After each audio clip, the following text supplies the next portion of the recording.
근데 저는 이런 생각이 들어요.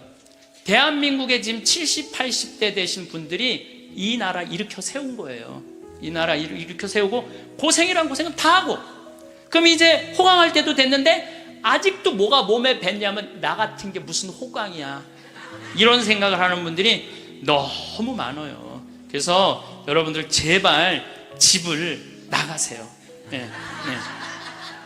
집을 무조건 나가야 돼요. 집을 나가야지 집안에 있으면 안 돼.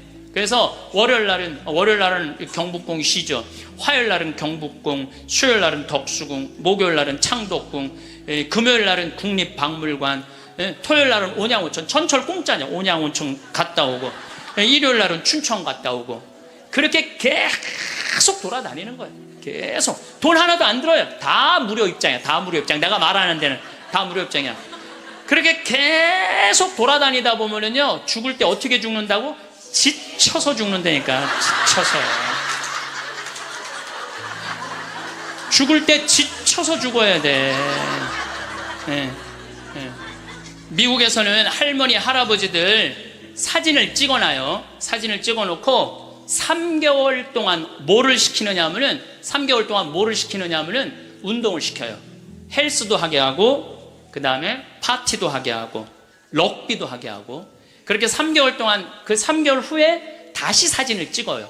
그랬더니 3개월 전에 찍은 사진보다 3개월 후에 찍은 사진이 훨씬 젊게 보이더라 이거예요. 사람은요, 어떤 마음을 가지고 사느냐에 따라서 생김새도 달라진다는 거예요. 나는 늙었어, 난 이제 죽을 거야, 죽을 날만 계속 기다리고 있잖아요. 그러면 그냥 죽는 거예요. 그리고 제가 권하는 거는 무기력증에 빠지지 않기 위해서 가장 중요한 거 운동하는 거예요. 헬스 자전거 타는 거. 헬스 자전거 꼭 타세요. 허벅지에 근육이 풀리잖아요. 그때부터 누워서 똥오줌 싸는 거예요. 여러분들 누워서 똥오줌 싸는 사람들 많이 보셨어요? 아마 내가 제일 많이 봤을 거야. 누워서 똥오줌. 왜냐면 환자 봉송체 나가니까. 그러면요, 한 5년 10년 누워서 똥오줌 싸는 집에 들어가잖아요. 온 집안에 냄새가 배 있어요. 온 집안에. 그러니 그 집이 기쁨이 있겠어요, 없겠어요? 본인만 삶의 질이 떨어지는 게 아니라 그 가족 전체가 삶의 질이 떨어지는 거예요. 또 내가 또 가정방문 간다고 또 청소해놓고 향수는 뿌려갖고, 이게 향수하고 섞여갖고 무슨 냄새인지 구분이 안 돼.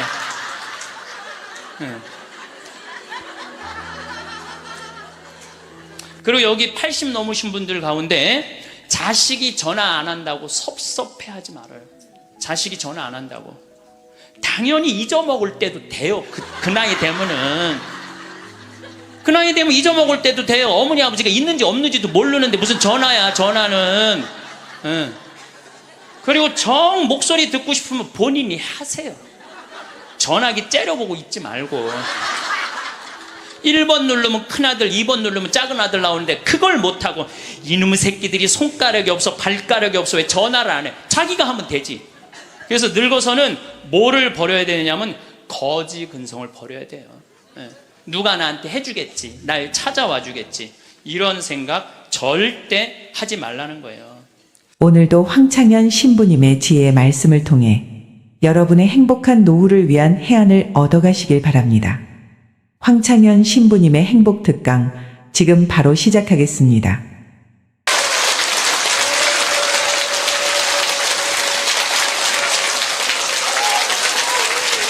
네, 감사합니다.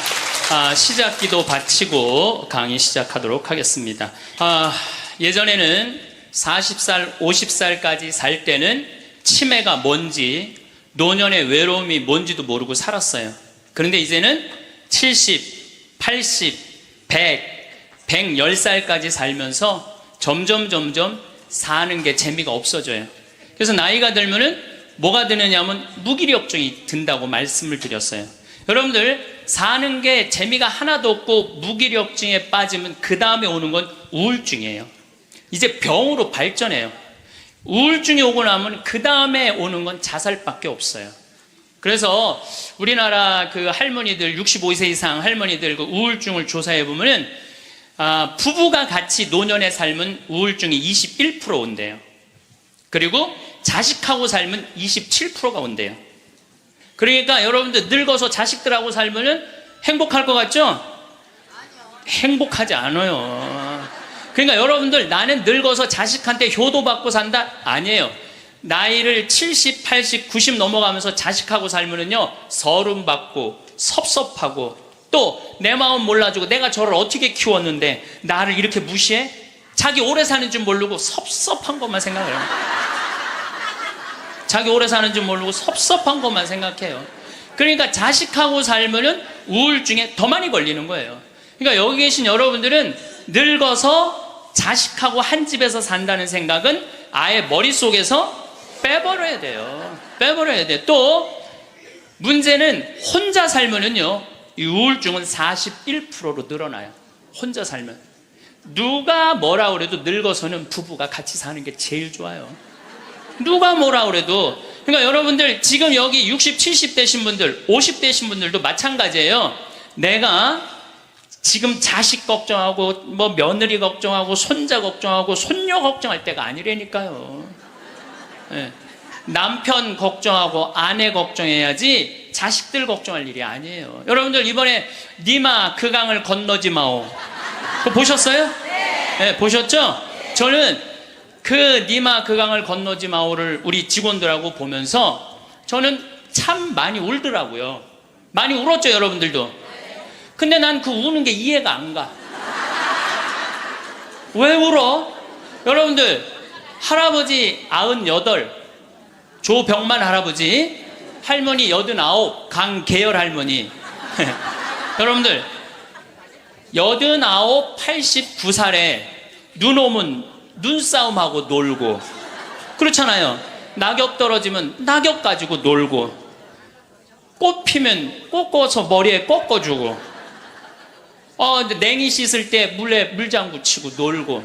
여러분들 89살, 98살에 그렇게 산다는 건요, 늘 내가 강의 때 말하는 대로 사는 분이에요.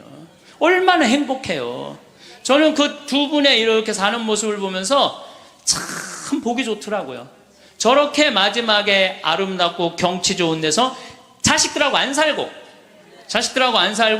그 부부가 같이 그렇게 한복 꼭 같은 색깔 입고 얼마나 좋아요. 100살까지 그렇게만 살 수 있다면 여러분들 그건 대복을 탄 거예요.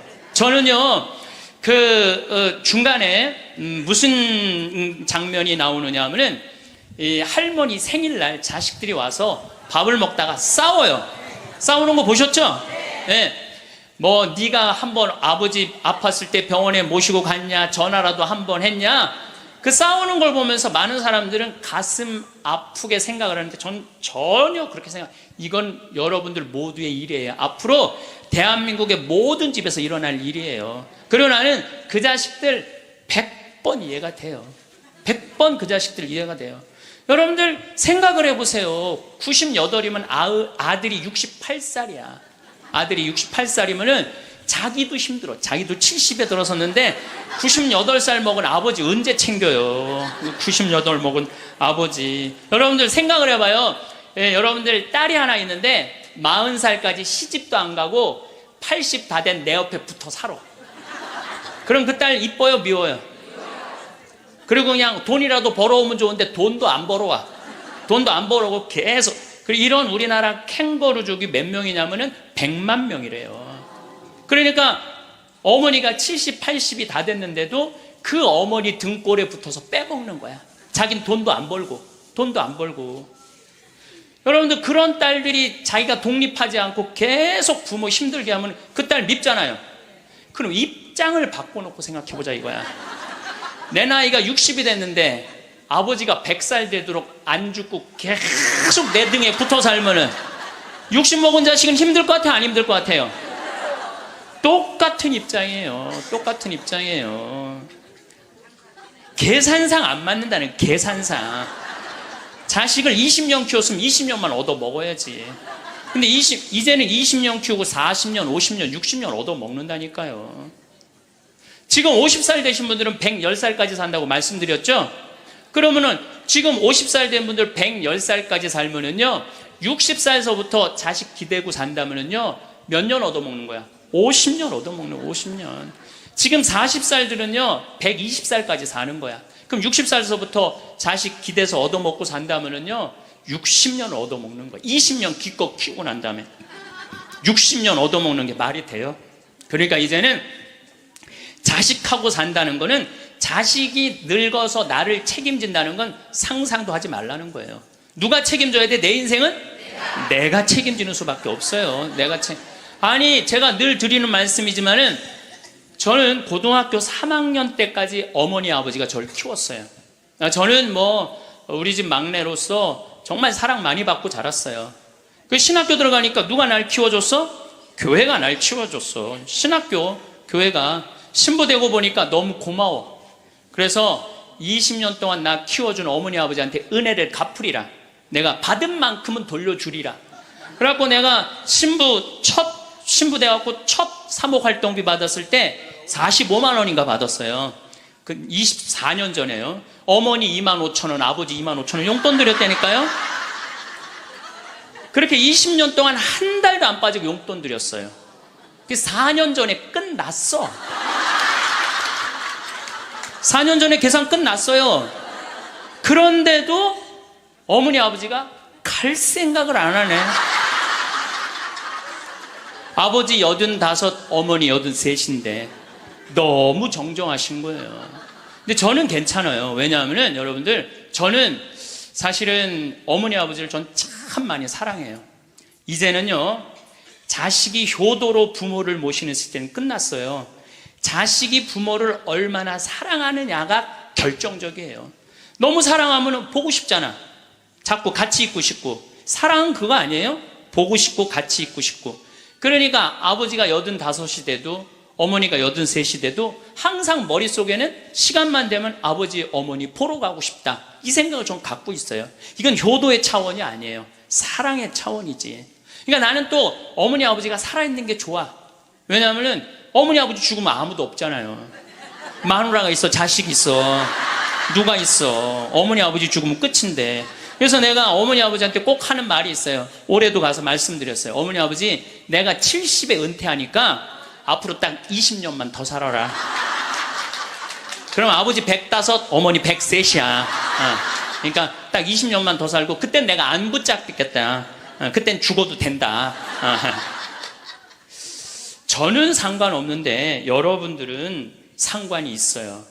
왜 상관이 있느냐 하면은 70살 된 여러분들, 50, 60살 된 여러분들은 지금 나도 힘들지만 자식 결혼시켜줘야지, 또 책임져야 될 게 얼마나 많아. 그런데 늙은 어머니, 아버지, 90, 100살 된 어머니, 아버지까지 살아있다면은 이건 너무 힘든 거예요. 너무너무 힘든 거예요.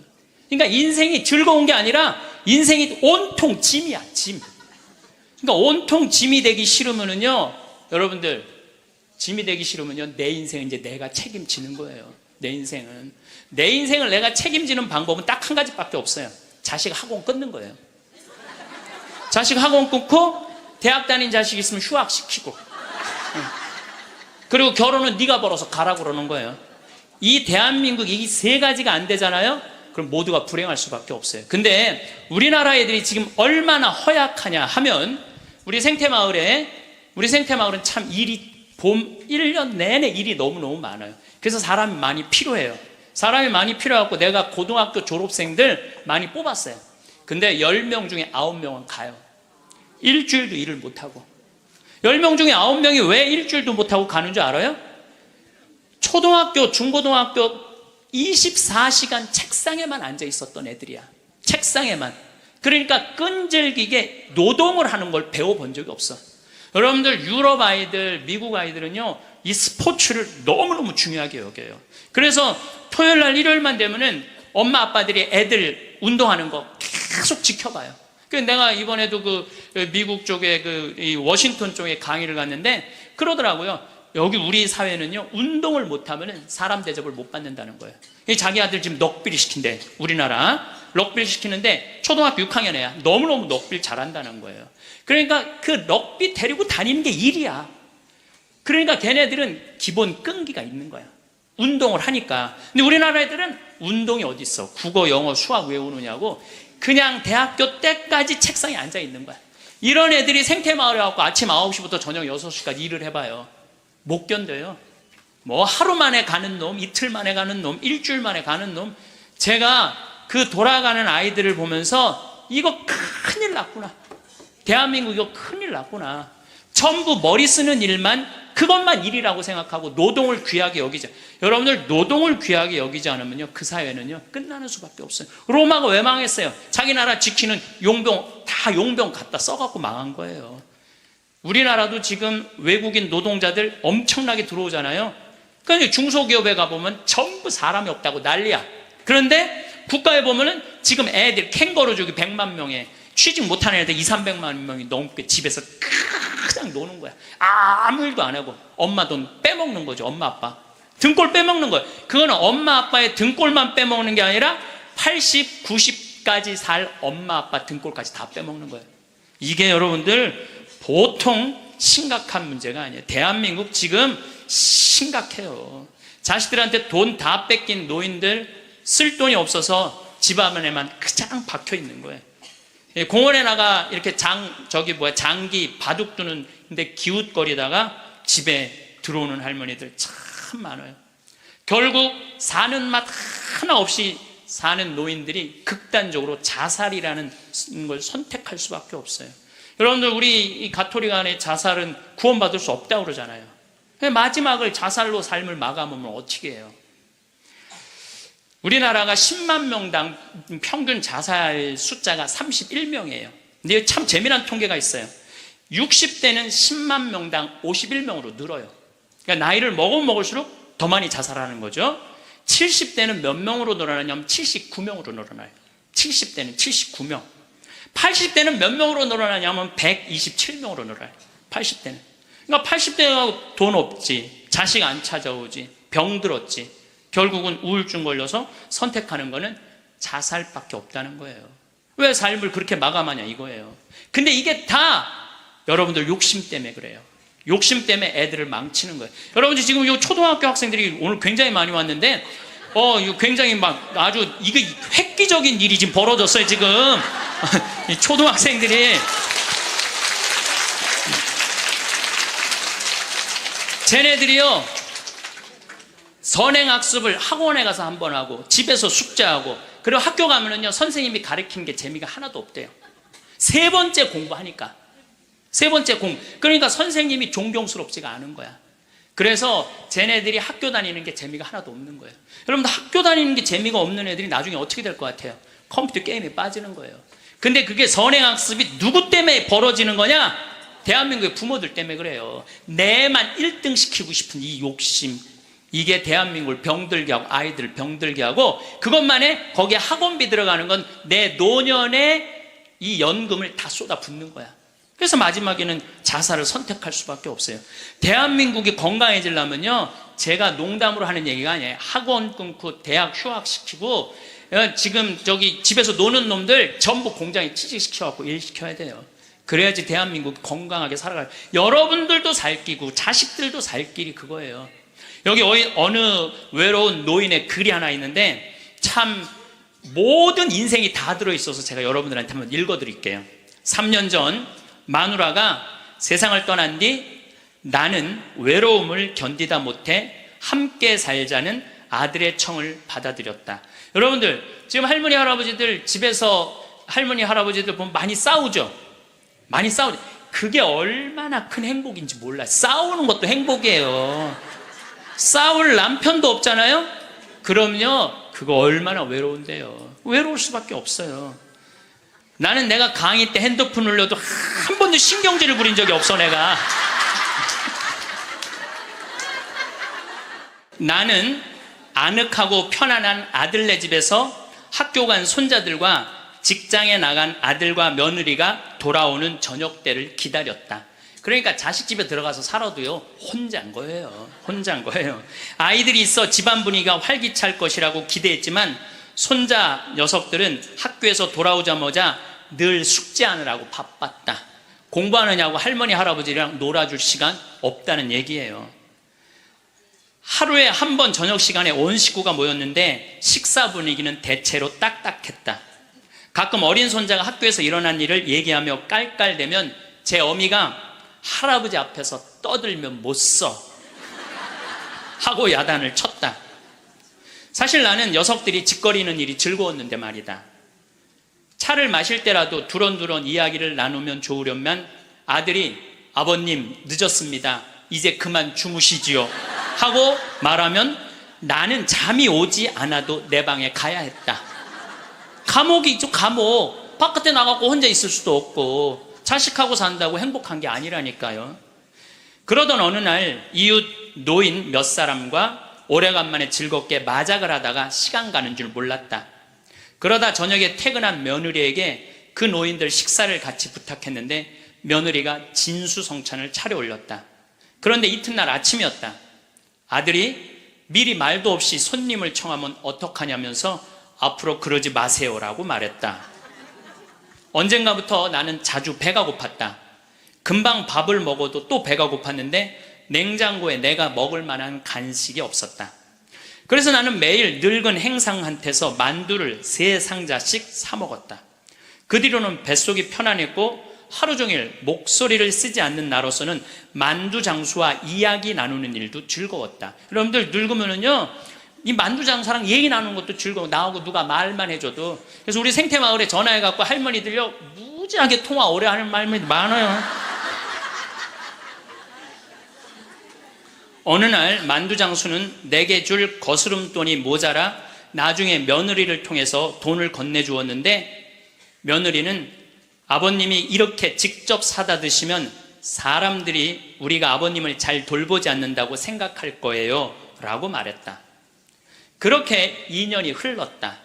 갈증이 나고 자주 오줌이 마려운 증세가 더 심해져 병원에 갔더니 당뇨병이라고 했다. 아들은 너무 많이 드셔서 그 병에 걸린 겁니다 라고 말했다. 며칠 뒤 내 몸은 회복됐지만 마음은 뒤숭숭했다.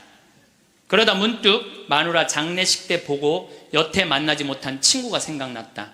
그때 친구는 장례식장에서 양로원 생활이 즐겁다고 했다.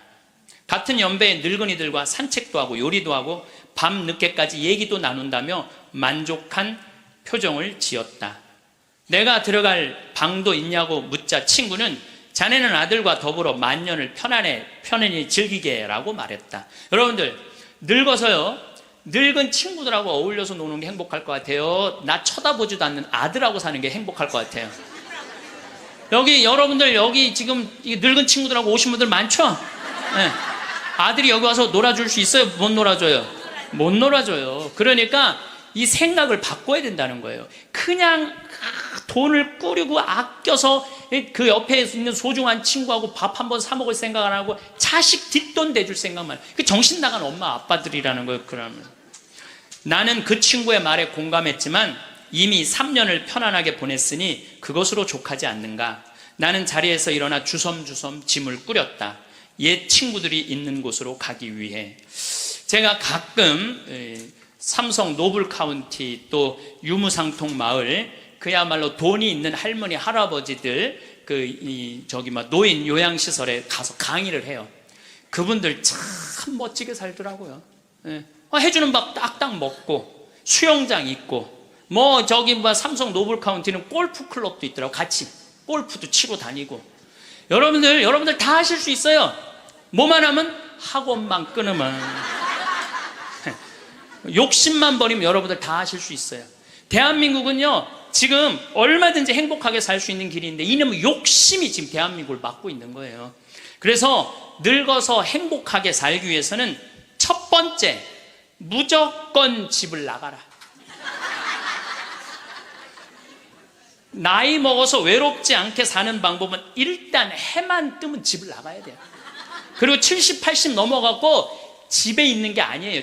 일단 나가주는 게 예의라니까. 그냥 70, 80 넘어가고 그냥 하루 종일 그리고 앉아있으면요 며느리들 힘들어요. 며느리들만 힘들게 아니라 여러분들도 심심해서 죽는다는 거예요. 혼자 있는 고독이라는 게 참 무서워요. 우리나라 독거노인 숫자가 125만 명이나 돼요. 어떤 모양으로든 함께하는 방법을 찾아야 돼요. 가끔 1박 2일씩 사라져 주는 것도 예의야. 그래서 우리 생태마을에 오는 것도 예의예요, 예의. 저는 우리 생태마을에 봄만 되면은 할머니 4분, 5분이요 어울려서 생태마을에 오셔서 월요일부터 금요일까지 쉬고 가요. 월요일부터 금요일까지 쉬어봤자 13만 원밖에 안 돼요. 아니 여러분들 일주일 동안 내 손으로 밥 안 하고 먹여주지, 재워주지, 찜질방 있지, 산책로 있지, 미사 있지, 강의 있지. 1년에 한두 번 13만 원 위해서 나를 못 써요? 근데 그 할머니들이 이제 몇 년을 오는데 그 할머니들이 나한테 이구동성을 하는 얘기가 있어요. 신부님 말대로 집 잡혀서 이렇게 내가 쓰다 보니까 인생이 너무 즐겁다는 거야. 인생이 너무 즐겁다는 거야. 집 잡혀서 쓰다 보니까 인생이 너무너무 즐겁다는 거야. 사는 게 너무 행복하다고 그래요. 요즘 우리 어머니 친구들이 매일 모여서 우리 집에서 먹고 막 춤도 춘대. 음악 틀어놓고 춤도 추고. 그리고 또 뭐예요? 니마 그 강을 건너지 마오도 가서 보고 국제시장도 가서 보고 왔는데 평생 영화 안 보러 가시던 분인데 요즘 보러 다녀요. 80세 돼 갖고. 근데 어머니가 하시는 말씀이 이제 사는 게 재밌대. 쓰니까 재밌는 거 쓰니까. 여러분들 국제시장에 유일한 내 귀에 들어오는 단어가 딱 하나 있어요. 이 한덕수라는 친구가 함흥 일사후퇴에서 오잖아요. 네가 장남이니까 네 책임져지라고. 그러니까 이제 자기가 대학도 못 들어가고 파독 광부가 되죠. 그런데 다시 돌아와요. 해양대학에 합격을 해요. 돌아와서. 근데 베트남 또 참전을 가요. 동생하고 꽃분이네 가게 그거 구한다고. 근데 그 부인이 한마디 해요. 당신 왜 가족을 위해서만 사느냐고. 당신을 위해서도 살으라고.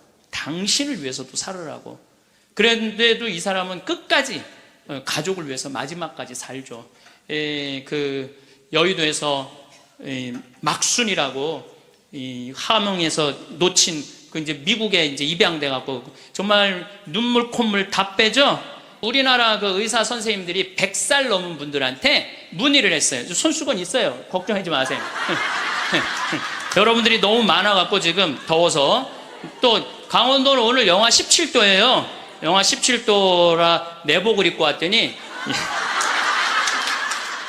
우리는 내복을 안 입으면은 뭐 추워서 못 살아요. 어쨌거나 100살 넘은 분들한테 물어봤어요. 이렇게 100살까지 어떻게 건강하게 사느냐고. 근데 100살 넘은 모든 분이 똑같이 뭐라고 얘기냐면 해만 뜨면 집을 나간다는 거예요. 여러분들 오늘 해만 뜨면 여기 나오니까 좋아요 안 좋아요? 좋잖아. 천주교가 얼마나 할 일이 많아요. 그래서 여러분들 나는 성당 다니는 거 나이 먹어서 참 좋다고 생각해. 성당 다니는 거. 성당 갈 때까지 걸어가요 안 걸어가요? 올 때 걸어오고. 그리고 또 우리 천주교가 미사 참여할 때 그냥 놔둬요? 일어나라 앉아라 들어와라 나가라. 얼마나 많이 시켜 미사 때마다. 그리고 여러분들 나이 먹어서요 이렇게 많은 사람들 속에 어우러져 있으면요 자기가 의식이 젊어진대요. 그래서 뭐가 안 걸리냐면 치매가 안 걸리는 거예요. 치매가. 그래서 레조하는 할머니들이 되게 자다가 돌아가신대. 많이 끝까지 활동하다가 지쳐서 죽는 거예요. 지쳐서. 레조하는 할머니들이 끝까지 활동하다가 지쳐서 죽는 거예요. 지쳐서. 또 나이 먹어갖고 좋은 건 춤추는 거예요. 이게 나이 먹어갖고 춤처럼 좋은 게 없다는 거예요. 가장 자연스러운 운동 중에 하나가 춤이라는 거예요. 그래서 요새 노인복지관에서 춤 프로그램이 참 많잖아요. 가서 춤만 추세요. 또 눈이 맞아갖고 막 뭐 결혼을 하느니 마느니.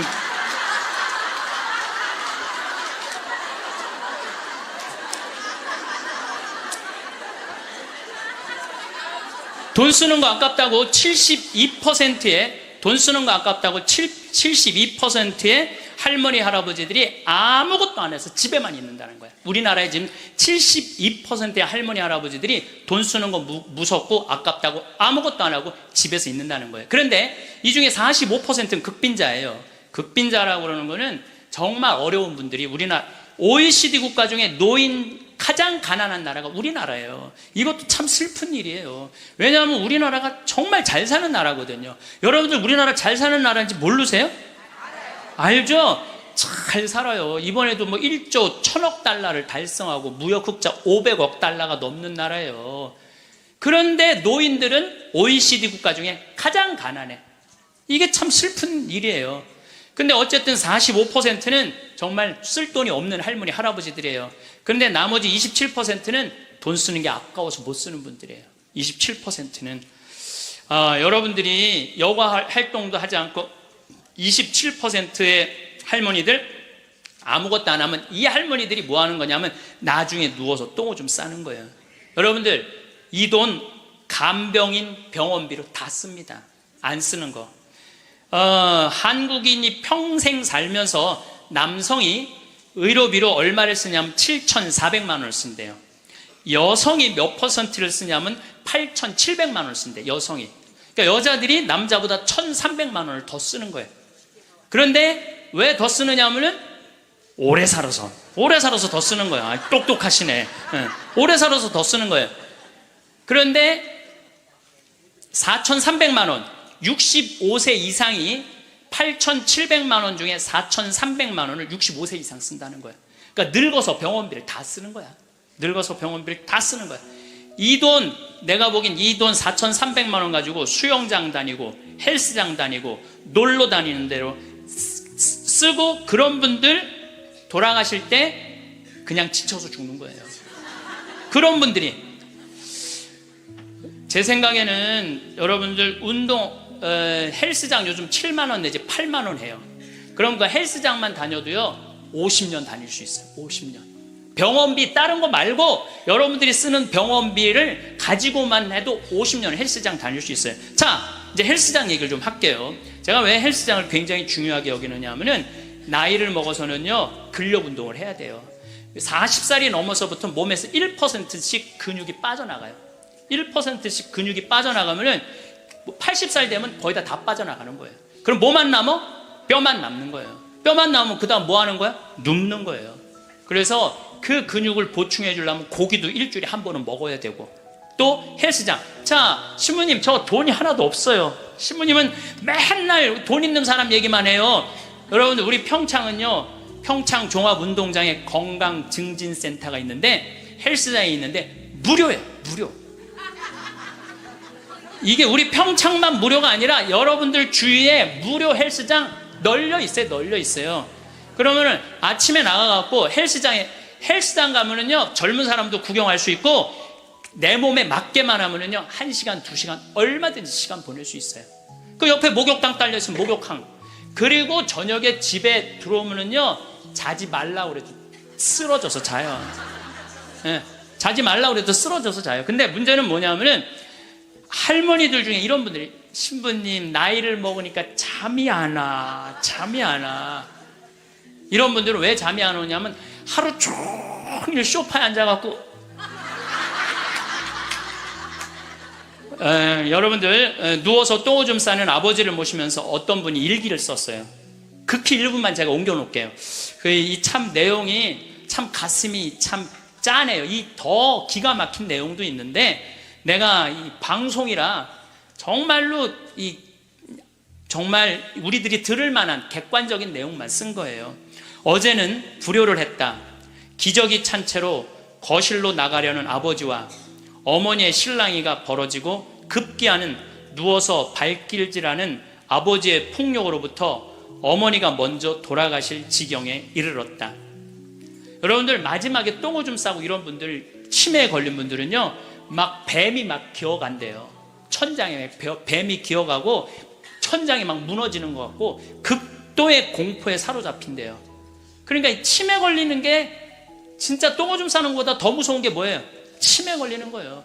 근데 진짜 무서운 건 치매에 걸려갖고 똥오줌 싸는 거예요. 치매에 걸려갖고. 그리고 집 나가갖고 치매 걸리는 부모님 잃어버리면은 자식들이 또 얼마나 애가 타요. 그리고 막 짓기 다 망가뜨려 놓고. 참 이런 못할 짓을, 이게 이유가 딱 한 가지라니까요. 안 죽어서 생기는 일이에요. 안 죽어서. 자, 여기, 그러니까 이 할아버지가 이제 할머니를 막 때렸나 봐요. 밤이면 더욱 기승을 부리는 망령. 이미 아버지의 영혼의 절반은 잡기에게 농락당하는 처지에 이른 것이니 이 집안을 어찌할꼬. 부처님께 3배 후, 불교 신자예요. 부처님께 3배 후 죽비를 들어 아버지 양쪽 발바닥을 호되게 내리쳤다. 여러분들, 늙으면 자식이 부모 때린다는 얘기 많이 들었죠? 때릴 수밖에 없대요. 때릴 수밖에 없대요. 때려야지 컨트롤이 되니까. 하늘은 어찌 나를 이토록 침통하게 만드는 것일까? 아버지가 돌아가셨다. 염을 할 때 무릎 꿇고 용서를 빌었다. 잘못했습니다. 용서해 주세요. 용서해 주세요. 수도 없이 눈물로 용서를 빌었다. 그러니까 제 생각에는 자식들한테 이런 고통 주기 싫으면은 자기 인생은 누가 책임지는 거야? 자기가 책임져야 돼. 나이 들어 자식에게 의존하는 마음 자체를 없애야 돼요. 끝까지 내 힘으로 화장실 가고 돌아다닐 수 있을 때까지 돌아다니라는 거예요. 저는 지난 가을에 우리 어머니 아버지가 우리 생태마을에 오래간만에 오셨어요. 근데 아버지가 주치를 참 잘 캐요. 아버지 산삼도 잘 캐지만 주치, 3대 명약이 있다고 그러잖아요. 산삼, 주치, 동충하초. 근데 우리 아버지는 산삼도 캐서 나 먹이고 동충하초도 주치도 캐서 먹여요. 그러니까 우리 아버지가 가을 내내 산에 다니면서 주치를 캤어요. 인터넷 가서 찾아보세요. 네. 그게 우리 보통 서민들이 먹는 산삼만큼 좋은 약이라고 그래요. 그러니까 빨간 건데 어쨌든 그걸 아버지가 가을 84살 드신 아버지가 아침만 해만 뜨면 산에 올라가셨어요. 근데 저는 말리지 않았어요. 왜 말리지 않았느냐면은 그게 아버지의 기쁨이고 그 걱정은 되죠. 84살에 산에 들어가고 길을 잃어버리거나 낙상을 하거나 그럼 걱정은 돼요. 그래도 나는 아버지 그냥 산에 가시게 했어요. 왜냐하면 아까 그 외로운 노인의 얘기처럼 아버지 방에 들어가서 쉬시라고 가만히 있으라고 그게 노인한테 못할 짓인 거예요. 그래서 산에 가고 얼마나 신나게 주치를 캐오고 더덕도 이게 산에 이제 주치를 캐갖고 오면은 그게 자랑스러우신 거야. 그래갖고 큰 걸 캐오시면 내 손을 꼭 잡고 당신 방에 데리고 들어가세요. 큰 거 보여주려고 이게 신부님 이게 한 50년 된 거라고. 그럼 나는 다른 거 하나 이야 우리 아버지 최고다. 우리 아버지 최고다. 역시 우리 아버지가 최고로 멋있는 분이다. 그 아버지 너무너무 신나게 가을 내내 산에 다니면서 주치를 캐셨어요. 어머니는 또 그거 다려갖고 내가 강의 이제 지난 대림절에 하루도 안 쉬고 강의 다니잖아요. 그럼 밤 12시까지 기다리고 있는 거예요. 그거 그걸 먹인다고. 아버지는 산에 가서 참 죽을 둥살둥 주치캐로 다니고 어머니는 또 밤 12시까지 그걸 다려놓고 아들 강의 끝나면 먹이려고. 근데 저는 한편으로는 늙은 분들을 너무 고생시키는 거 아닌가 이런 생각이 드는 반면 아니다. 저러다가 차라리 지쳐서 돌아가시는 게 낫다. 그래서 내가 어머니 아버지한테 올 봄에는 아까 명동에 와서 그 신발을 이렇게 신발 가게에 보면서 내년엔 올 봄에는 신발을 좀 더 가벼운 걸 사드려야 되겠다. 산에 더 다니시게.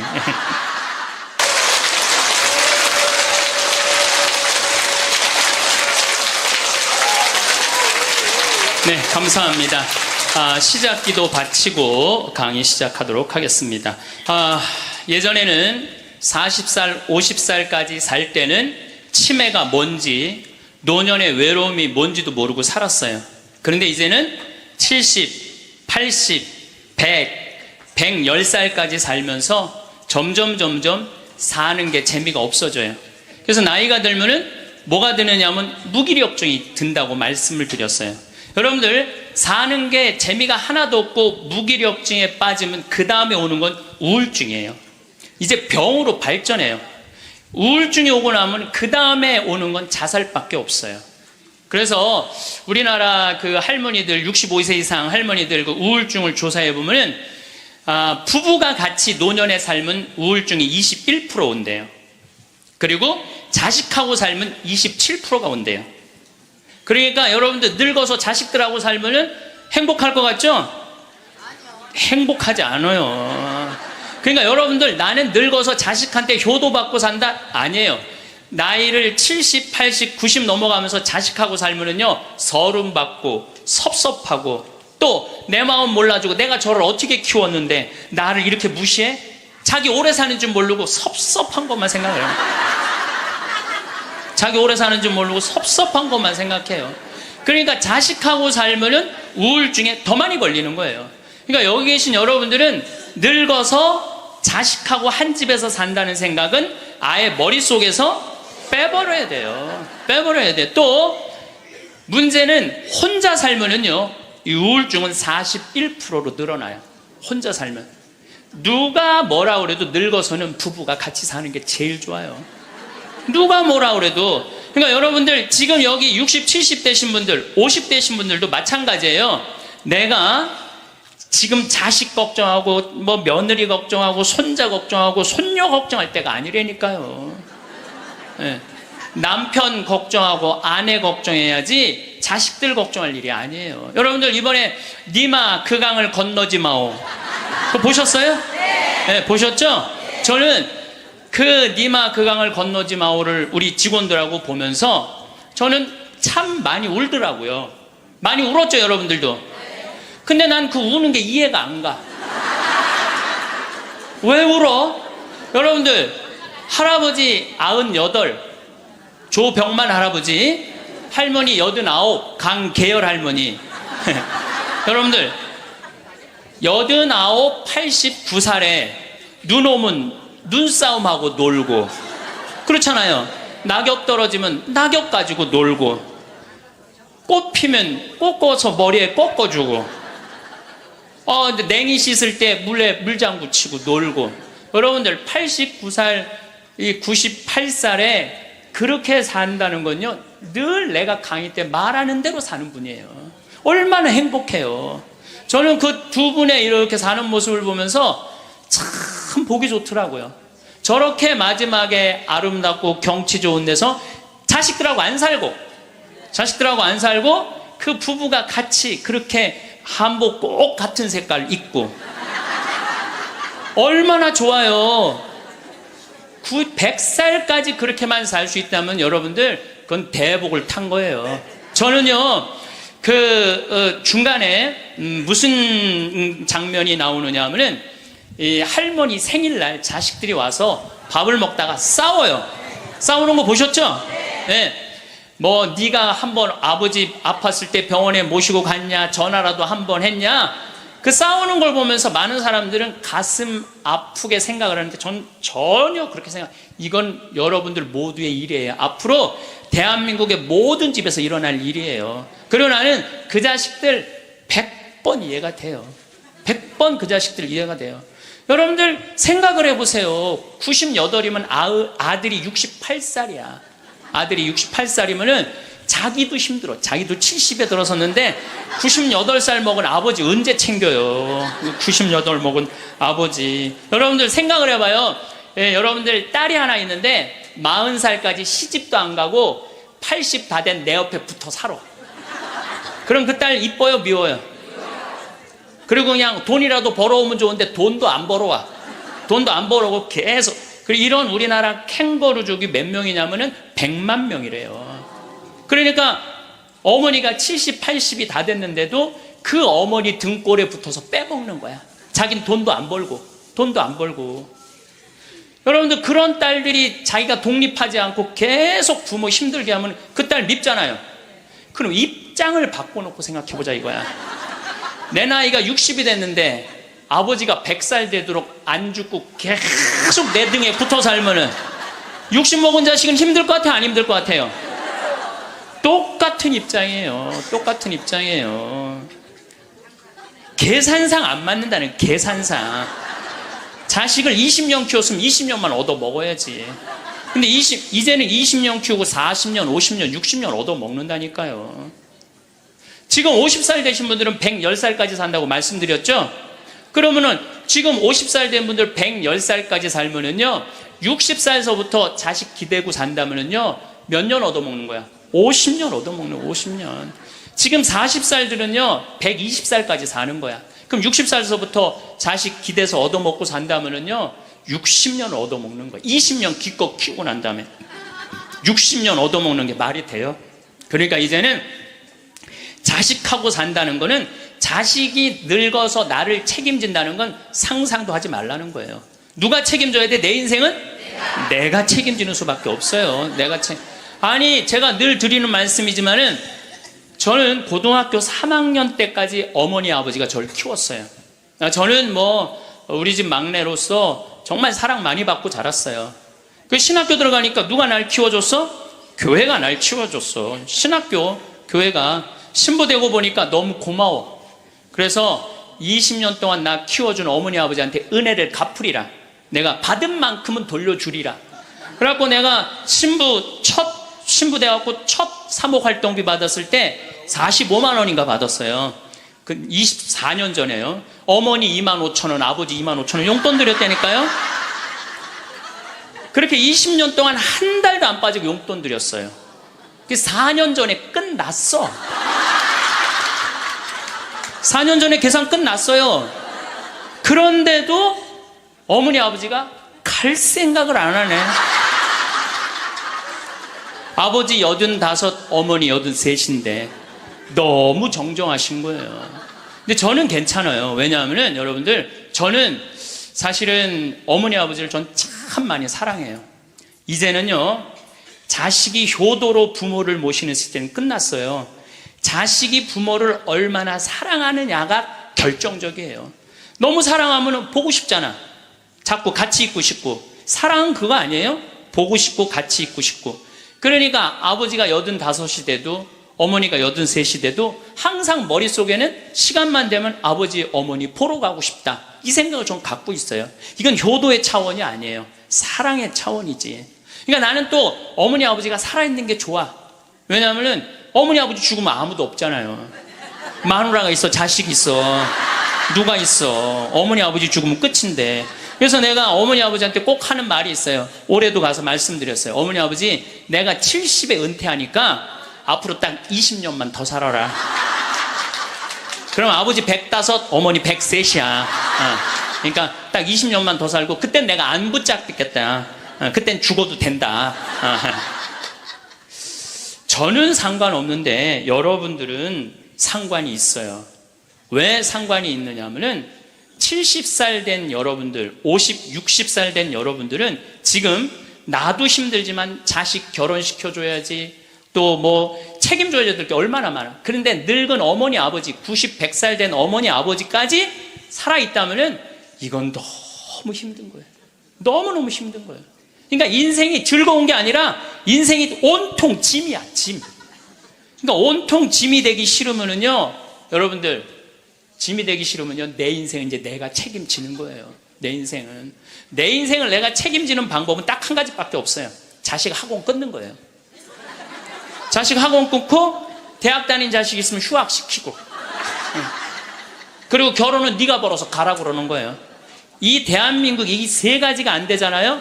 그럼 모두가 불행할 수밖에 없어요. 근데 우리나라 애들이 지금 얼마나 허약하냐 하면, 우리 생태마을은 참 봄 1년 내내 일이 너무너무 많아요. 그래서 사람이 많이 필요해요. 사람이 많이 필요하고 내가 고등학교 졸업생들 많이 뽑았어요. 근데 10명 중에 9명은 가요. 일주일도 일을 못하고. 10명 중에 9명이 왜 일주일도 못하고 가는 줄 알아요? 초등학교, 중고등학교 24시간 책상에만 앉아 있었던 애들이야. 책상에만. 그러니까 끈질기게 노동을 하는 걸 배워본 적이 없어. 여러분들, 유럽 아이들, 미국 아이들은요, 이 스포츠를 너무너무 중요하게 여겨요. 그래서 토요일 날, 일요일만 되면은 엄마 아빠들이 애들 운동하는 거 계속 지켜봐요. 그래서 내가 이번에도 미국 쪽에 이 워싱턴 쪽에 강의를 갔는데 그러더라고요. 여기 우리 사회는요, 운동을 못하면은 사람 대접을 못 받는다는 거예요.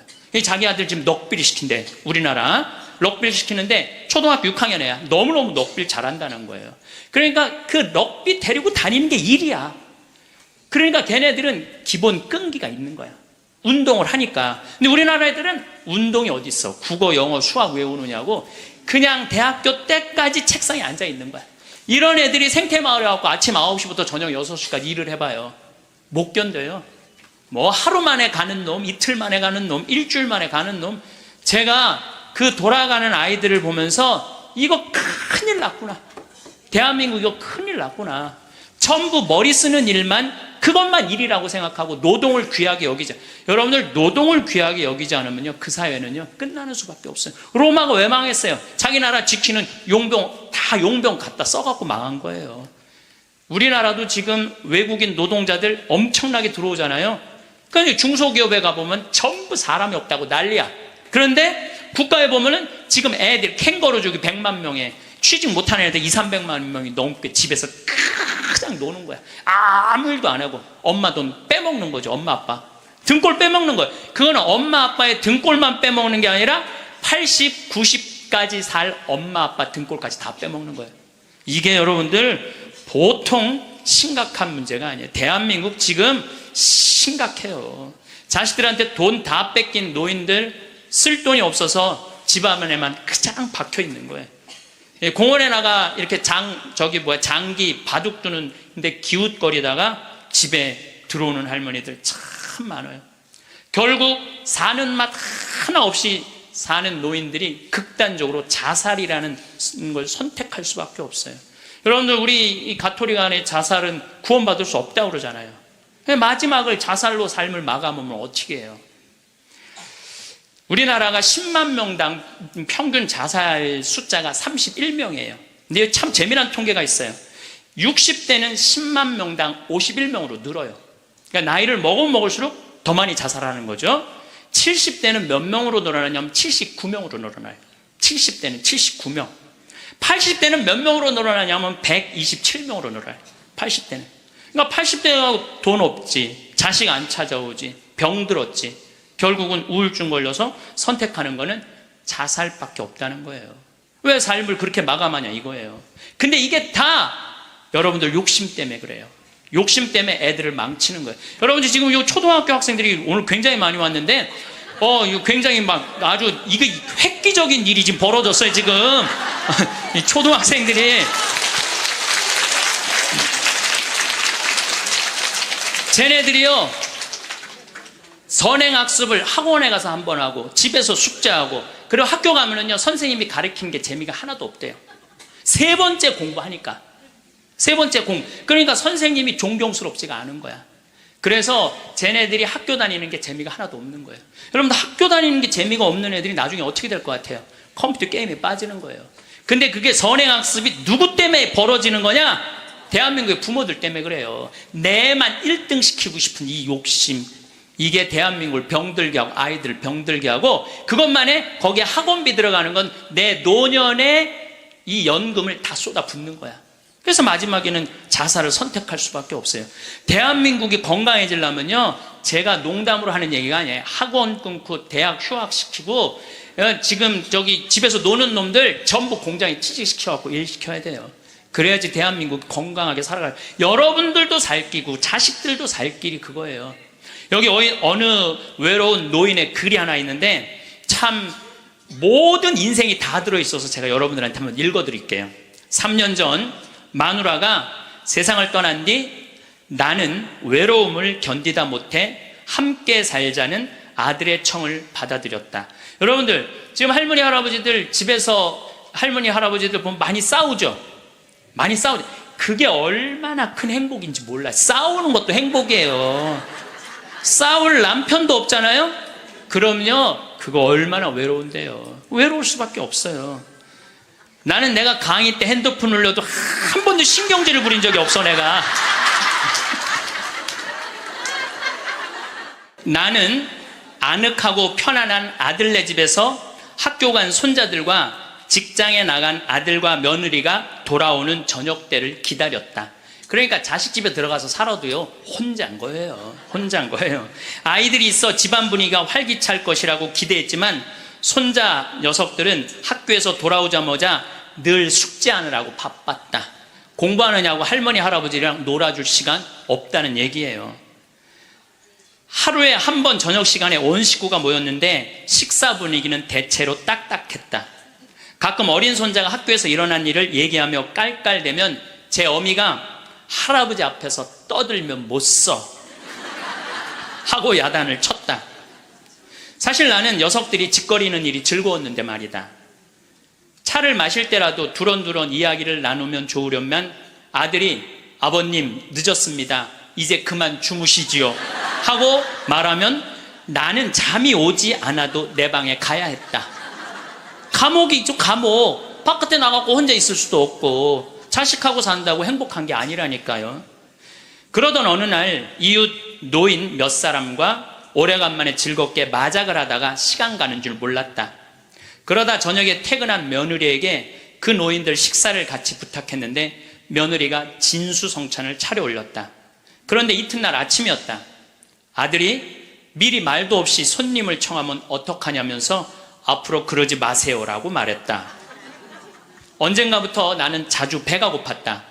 금방 밥을 먹어도 또 배가 고팠는데 냉장고에 내가 먹을 만한 간식이 없었다. 그래서 나는 매일 늙은 행상한테서 만두를 3상자씩 사 먹었다. 그 뒤로는 뱃속이 편안했고 하루 종일 목소리를 쓰지 않는 나로서는 만두 장수와 이야기 나누는 일도 즐거웠다. 여러분들 늙으면은요, 이 만두 장사랑 얘기 나누는 것도 즐거워. 나하고 누가 말만 해줘도. 그래서 우리 생태마을에 전화해갖고 할머니들요, 무지하게 통화 오래 하는 할머니들 많아요. 어느 날 만두 장수는 내게 줄 거스름돈이 모자라 나중에 며느리를 통해서 돈을 건네주었는데 며느리는 아버님이 이렇게 직접 사다 드시면 사람들이 우리가 아버님을 잘 돌보지 않는다고 생각할 거예요 라고 말했다. 그렇게 2년이 흘렀다. 갈증이 나고 자주 오줌이 마려운 증세가 더 심해져 병원에 갔더니 당뇨병이라고 했다. 아들은 너무 많이 드셔서 그 병에 걸린 겁니다 라고 말했다. 며칠 뒤 내 몸은 회복됐지만 마음은 뒤숭숭했다. 그러다 문득 마누라 장례식 때 보고 여태 만나지 못한 친구가 생각났다. 그때 친구는 장례식장에서 양로원 생활이 즐겁다고 했다. 같은 연배의 늙은이들과 산책도 하고 요리도 하고 밤 늦게까지 얘기도 나눈다며 만족한 표정을 지었다. 내가 들어갈 방도 있냐고 묻자 친구는 자네는 아들과 더불어 만년을 편안히 즐기게 라고 말했다. 여러분들 늙어서요, 늙은 친구들하고 어울려서 노는 게 행복할 것 같아요? 나 쳐다보지도 않는 아들하고 사는 게 행복할 것 같아요? 여러분들 여기 지금 늙은 친구들하고 오신 분들 많죠? 네. 아들이 여기 와서 놀아줄 수 있어요? 못 놀아줘요? 못 놀아줘요. 그러니까 이 생각을 바꿔야 된다는 거예요. 그냥 돈을 꾸리고 아껴서 그 옆에 있는 소중한 친구하고 밥 한번 사 먹을 생각 안 하고 자식 뒷돈 대줄 생각만. 그 정신 나간 엄마 아빠들이라는 거예요. 그러면 나는 그 친구의 말에 공감했지만 이미 3년을 편안하게 보냈으니 그것으로 족하지 않는가. 나는 자리에서 일어나 주섬주섬 짐을 꾸렸다. 옛 친구들이 있는 곳으로 가기 위해. 제가 가끔 삼성 노블 카운티 또 유무상통 마을, 그야말로 돈이 있는 할머니 할아버지들 노인 요양시설에 가서 강의를 해요. 그분들 참 멋지게 살더라고요. 해주는 밥 딱딱 먹고 수영장 있고 삼성 노블 카운티는 골프 클럽도 있더라고. 같이 골프도 치고 다니고. 여러분들 다 하실 수 있어요. 뭐만 하면 학원만 끊으면 욕심만 버리면 여러분들 다 하실 수 있어요. 대한민국은요 지금 얼마든지 행복하게 살 수 있는 길인데 이놈의 욕심이 지금 대한민국을 막고 있는 거예요. 그래서 늙어서 행복하게 살기 위해서는 첫 번째, 무조건 집을 나가라. 나이 먹어서 외롭지 않게 사는 방법은 일단 해만 뜨면 집을 나가야 돼요. 그리고 70, 80 넘어가고 집에 있는 게 아니에요. 일단 나가주는 게 예의라니까. 그냥 70, 80 넘어가고 그냥 하루 종일 그리고 앉아있으면요 며느리들 힘들어요. 며느리들만 힘들게 아니라 여러분들도 심심해서 죽는다는 거예요. 혼자 있는 고독이라는 게 참 무서워요. 우리나라 독거노인 숫자가 125만 명이나 돼요. 어떤 모양으로든 함께하는 방법을 찾아야 돼요. 가끔 1박 2일씩 사라져 주는 것도 예의야. 그래서 우리 생태마을에 오는 것도 예의예요, 예의. 저는 우리 생태마을에 봄만 되면은 할머니 4분 5분이요 어울려서 생태마을에 오셔서 월요일부터 금요일까지 쉬고 가요. 월요일부터 금요일까지 쉬어봤자 13만 원밖에 안 돼요. 아니 여러분들 일주일 동안 내 손으로 밥 안 하고 먹여주지, 재워주지, 찜질방 있지, 산책로 있지, 미사 있지, 강의 있지. 1년에 한두 번 13만 원 위해서 나를 못 써요? 근데 그 할머니들이 이제 몇 년을 오는데 그 할머니 나한테 이구동성을 하는 얘기가 있어요. 신부님 말대로 집 잡혀서 이렇게 내가 쓰다 보니까 인생이 너무 즐겁다는 거야. 인생이 너무 즐겁다는 거야. 집 잡혀서 쓰다 보니까 인생이 너무너무 즐겁다는 거야. 사는 게 너무 행복하다고 그래요. 요즘 우리 어머니 친구들이 매일 모여서 우리 집에서 먹고 막 춤도 춘대. 음악 틀어놓고 춤도 추고. 예. 그리고 또 뭐예요? 니마 그 강을 건너지 마오도 가서 보고 국제시장도 가서 보고 왔는데 평생 영화 안 보러 가시던 분인데 요즘 보러 다녀요. 80세 돼 갖고. 근데 어머니가 하시는 말씀이 이제 사는 게 재밌대. 쓰니까 재밌는 거 쓰니까. 여러분들 국제시장에 유일한 내 귀에 들어오는 단어가 딱 하나 있어요. 이 한덕수라는 친구가 함흥 일사후퇴에서 오잖아요. 네가 장남이니까 네 책임져지라고. 그러니까 이제 자기가 대학도 못 들어가고 파독 광부가 되죠. 그런데 다시 돌아와요. 해양대학에 합격을 해요. 돌아와서. 근데 베트남 또 참전을 가요. 동생하고 꽃분이네 가게 그거 구한다고. 근데 그 부인이 한마디 해요. 당신 왜 가족을 위해서만 사느냐고.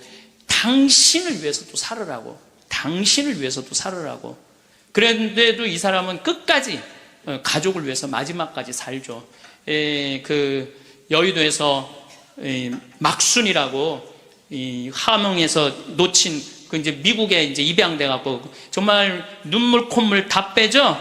우리나라 그 의사 선생님들이 100살 넘은 분들한테 문의를 했어요. 손수건 있어요. 걱정하지 마세요. 여러분들이 너무 많아갖고 지금 더워서. 또 강원도는 오늘 영하 17도예요. 영하 17도라 내복을 입고 왔더니 우리는 내복을 안 입으면은 뭐 추워서 못 살아요. 어쨌거나 100살 넘은 분들한테 물어봤어요. 이렇게 100살까지 어떻게 건강하게 사느냐고. 근데 100살 넘은 모든 분이 똑같이 뭐라고 얘기냐면 해만 뜨면 집을 나간다는 거예요.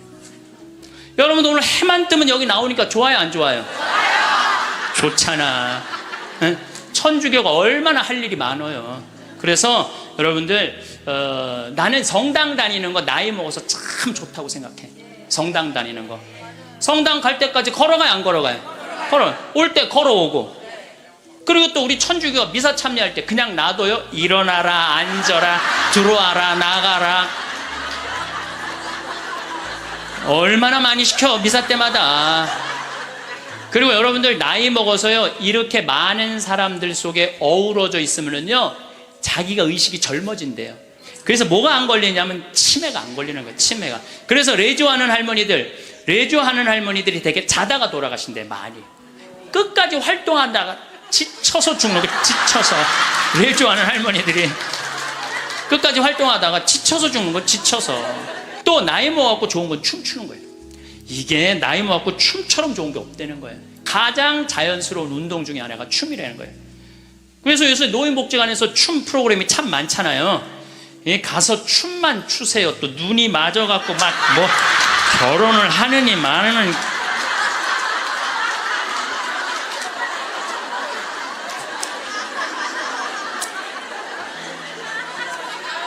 돈 쓰는 거 아깝다고 72%의 돈 쓰는 거 아깝다고 72%의 할머니 할아버지들이 아무것도 안 해서 집에만 있는다는 거예요. 우리나라에 지금 72%의 할머니 할아버지들이 돈 쓰는 거 무섭고 아깝다고 아무것도 안 하고 집에서 있는다는 거예요. 그런데 이 중에 45%는 극빈자예요. 극빈자라고 그러는 거는 정말 어려운 분들이 우리나라 OECD 국가 중에 노인 가장 가난한 나라가 우리나라예요. 이것도 참 슬픈 일이에요. 왜냐하면 우리나라가 정말 잘 사는 나라거든요. 여러분들 우리나라 잘 사는 나라인지 모르세요? 알죠? 잘 살아요. 이번에도 뭐 1조 1000억 달러를 달성하고 무역 흑자 500억 달러가 넘는 나라예요.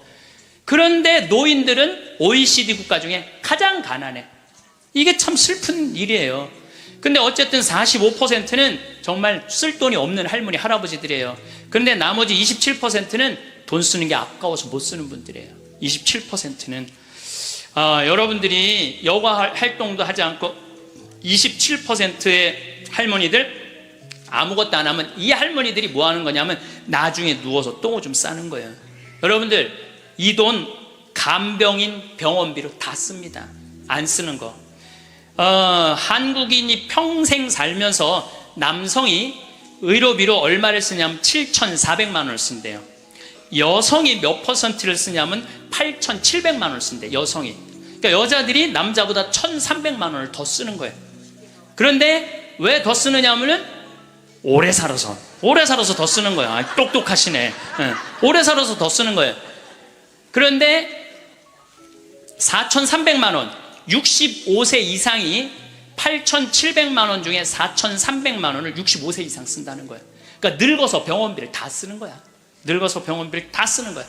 이 돈, 내가 보기엔 이 돈 4,300만 원 가지고 수영장 다니고 헬스장 다니고 놀러 다니는 대로 쓰고, 그런 분들 돌아가실 때 그냥 지쳐서 죽는 거예요.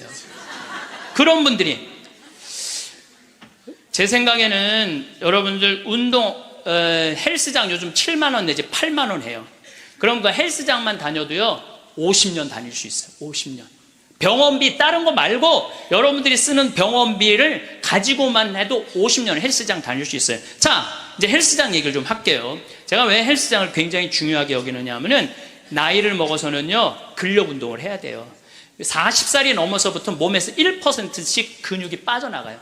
1%씩 근육이 빠져나가면은 80살 되면 거의 다 빠져나가는 거예요. 그럼 뭐만 남아? 뼈만 남는 거예요. 뼈만 남으면 그 다음 뭐 하는 거야? 눕는 거예요.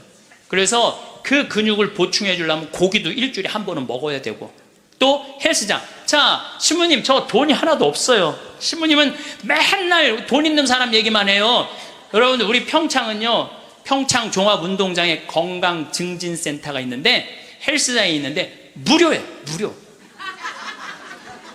이게 우리 평창만 무료가 아니라 여러분들 주위에 무료 헬스장 널려 있어요. 널려 있어요. 그러면은 아침에 나가갖고 헬스장 가면은요 젊은 사람도 구경할 수 있고, 내 몸에 맞게만 하면은요 1시간 2시간 얼마든지 시간 보낼 수 있어요. 그 옆에 목욕탕 딸려 있으면 목욕탕. 그리고 저녁에 집에 들어오면은요 자지 말라고 그래도 쓰러져서 자요. 네, 자지 말라고 그래도 쓰러져서 자요. 근데 문제는 뭐냐면은 할머니들 중에 이런 분들이, 신부님 나이를 먹으니까 잠이 안 와. 이런 분들은 왜 잠이 안 오냐면 하루 종일 소파에 앉아갖고 여러분들 누워서 똥오줌 싸는 아버지를 모시면서 어떤 분이 일기를 썼어요. 극히 일부만 제가 옮겨놓을게요. 이 참 내용이 참 가슴이 참 짠해요. 이 더 기가 막힌 내용도 있는데, 내가 이 방송이라 정말로 정말 우리들이 들을 만한 객관적인 내용만 쓴 거예요. 어제는 불효를 했다. 기저귀 찬 채로 거실로 나가려는 아버지와 어머니의 실랑이가 벌어지고, 급기야는 누워서 발길질하는 아버지의 폭력으로부터 어머니가 먼저 돌아가실 지경에 이르렀다. 여러분들 마지막에 똥오줌 싸고 이런 분들, 치매에 걸린 분들은요 막 뱀이 막 기어간대요. 천장에 뱀이 기어가고 천장이 막 무너지는 것 같고 극도의 공포에 사로잡힌대요. 그러니까 이 치매 걸리는 게 진짜 똥오줌 싸는 것보다 더 무서운 게 뭐예요? 치매 걸리는 거예요. 근데 진짜 무서운 건 치매에 걸려갖고 똥오줌 싸는 거예요. 치매에 걸려갖고. 그리고 집 나가갖고 치매 걸린 부모님 잃어버리면은 자식들이 또 얼마나 애가 타요. 그리고 막 짓기 다 망가뜨려 놓고. 참 이런 못할 짓을, 이게 이유가 딱 한 가지라니까요. 안 죽어서 생기는 일이에요. 안 죽어서. 자, 여기 그러니까 이 할아버지가 이제 할머니를 막 때렸나 봐요. 밤이면 더욱 기승을 부리는 망령. 이미 아버지의 영혼의 절반은 잡기에게 농락당하는 처지에 이른 것이니 이 집안을 어찌할꼬. 부처님께 3배 후, 불교 신자예요. 부처님께 3배 후 죽비를 들어 아버지 양쪽 발바닥을 호되게 내리쳤다. 여러분들, 늙으면 자식이 부모 때린다는 얘기 많이 들었죠? 때릴 수밖에 없대요. 때릴 수밖에 없대요. 때려야지 컨트롤이 되니까. 하늘은 어찌 나를 이토록 침통하게 만드는 것일까? 아버지가 돌아가셨다. 염을 할 때 무릎 꿇고 용서를 빌었다. 잘못했습니다. 용서해 주세요. 용서해 주세요. 수도 없이 눈물로 용서를 빌었다. 그러니까 제 생각에는 자식들한테 이런 고통 주기 싫으면은 자기 인생은 누가 책임지는 거야? 자기가 책임져야 돼. 나이 들어 자식에게 의존하는 마음 자체를 없애야 돼요. 끝까지 내 힘으로 화장실 가고 돌아다닐 수 있을 때까지 돌아다니라는 거예요. 저는 지난 가을에 우리 어머니 아버지가 우리 생태마을에 오래간만에 오셨어요. 근데 아버지가 주치를 참 잘 캐요. 아버지 산삼도 잘 캐지만 주치, 3대 명약이 있다고 그러잖아요. 산삼, 주치, 동충하초. 근데 우리 아버지는 산삼도 캐서 나 먹이고 동충하초도 주치도 캐서 먹여요. 그러니까 우리 아버지가 가을 내내 산에 다니면서 주치를 캤어요. 인터넷 가서 찾아보세요. 네. 그게 우리 보통 서민들이 먹는 산삼만큼 좋은 약이라고 그래요. 그러니까 빨간 건데 어쨌든 그거를 아버지가 가을 84살 드신 아버지가 아침만 해만 뜨면 산에 올라가셨어요. 근데 저는 말리지 않았어요. 왜 말리지 않았느냐 하면은 그게 아버지의 기쁨이고 그 걱정은 되죠. 84살에 산에 들어가고 길을 잃어버리거나 낙상을 하거나 그럼 걱정은 돼요. 그래도 나는 아버지 그냥 산에 가시게 했어요. 왜냐하면 아까 그 외로운 노인의 얘기처럼 아버지 방에 들어가서 쉬시라고 가만히 있으라고 그게 노인한테 못할 짓인 거예요. 그래서 산에 가고 얼마나 신나게 주치를 캐오고 더덕도 이게 산에 이제 주치를 캐갖고 오면은 그게 자랑스러우신 거야. 그래갖고 큰 걸 캐오시면 내 손을 꼭 잡고 당신 방에 데리고 들어가세요. 큰 거 보여주려고 이게 신부님 이게 한 50년 된 거라고. 그럼 나는 다른 거 하나 이야 우리 아버지 최고다. 우리 아버지 최고다. 역시 우리 아버지가 최고로 멋있는 분이다. 그 아버지 너무너무 신나게 가을 내내 산에 다니면서 주치를 캐셨어요.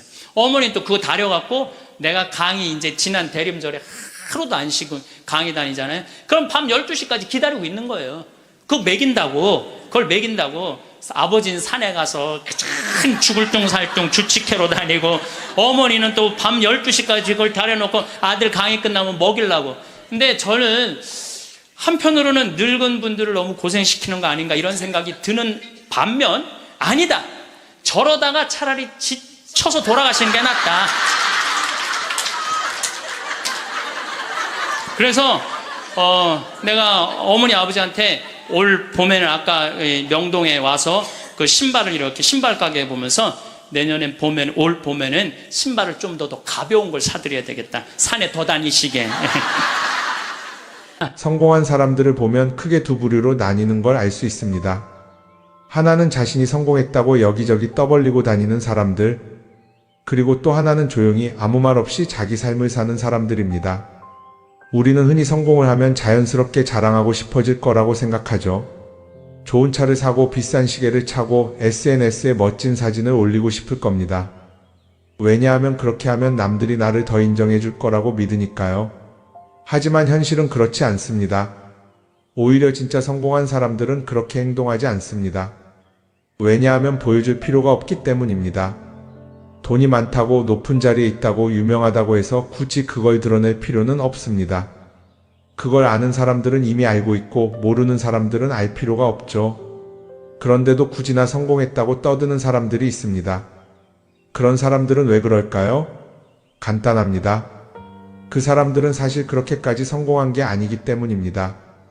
우리는 종종 SNS에서 성공한 사람들을 봅니다. 해외여행을 가고 고급 레스토랑에서 밥을 먹고 멋진 차를 타고 다니는 모습? 그런데 가만히 보면 그런 걸 보여주는 사람들은 언제나 뭔가를 팔고 있습니다. 강의를 팔든 자기 브랜드를 홍보하든 아니면 단순히 자기 자존감을 유지하려고 하든 간에 결국 목적이 있는 거죠. 진짜 부자들은 그렇게 하지 않습니다. 오히려 조용히 아무도 모르게 자기 일을 합니다. 왜냐하면 자랑해서 얻을 게 없기 때문입니다. 오히려 괜히 잘난 척했다가 사람들에게 이용당하거나 시기와 질투를 받거나 쓸데없는 오해를 사는 게 더 피곤합니다. 이건 단순한 돈 이야기가 아닙니다. 사회적인 성공을 이룬 사람들도 마찬가지입니다. 진짜 실력 있는 사람들은 자기 실력을 굳이 떠벌리지 않습니다. 왜냐하면 그럴 필요가 없으니까요. 자기 분야에서 최고라면 사람들이 먼저 알아서 찾아옵니다. 반대로 실력이 부족한 사람일수록 자기를 포장하려고 애씁니다. 우리가 흔히 듣는 말이 있죠. 빈수레가 요란하다. 이 말이 괜히 있는 게 아닙니다. 정말 내실이 있는 사람들은 굳이 시끄럽게 굴지 않습니다. 반대로 겉만 번지르르한 사람들은 자기가 얼마나 대단한지 떠들고 다닙니다. 이걸 좀 더 현실적인 예로 들어볼까요? 동창회에 나가면 꼭 이런 사람이 있습니다. 옛날에는 별거 아니었는데 갑자기 잘 됐다고 나타나서 자기가 얼마나 성공했는지 자랑하는 사람. 처음에는 다들 와 대단하다 하고 들어주지만 시간이 지나면 어떨까요? 대부분 속으로 이렇게 생각할 겁니다. 저 사람 뭐 저렇게까지 티를 내? 결국 그런 사람은 점점 멀어지게 됩니다. 반면에 정말 성공한 사람들은 조용합니다. 굳이 자기가 어떻게 살고 있는지 설명하지 않죠. 그런 사람들은 오히려 주변에서 먼저 알아보고 자연스럽게 존경을 받습니다. 그게 진짜 성공입니다. 그럼 우리는 어떻게 해야 할까요? 내가 뭔가를 이루었을 때 굳이 남들에게 알릴 필요가 있을까요? 물론 가까운 사람들에게 좋은 소식을 전하는 건 좋습니다. 하지만 굳이 모든 사람들에게 나 이렇게 잘 살고 있어요 하고 알릴 필요는 없습니다.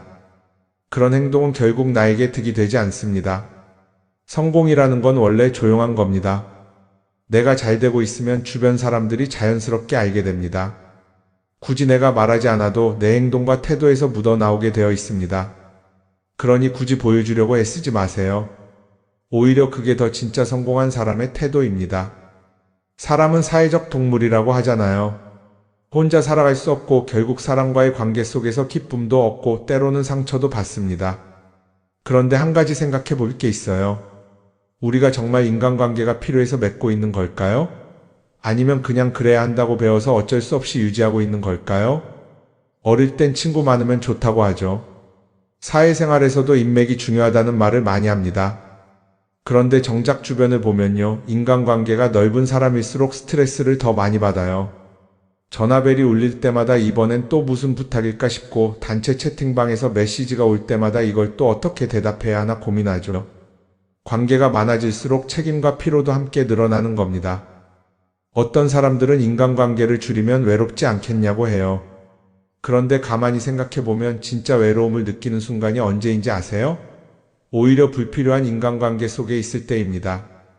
같이 밥을 먹고 얘기를 나누는데도 뭔가 허전하고 대화가 컥 돌고 속마음을 나누지도 못할 때, 그럴 때 우리가 더 외롭다고 느끼죠. 그렇다고 당장 인간관계를 다 끊어버릴 순 없겠죠.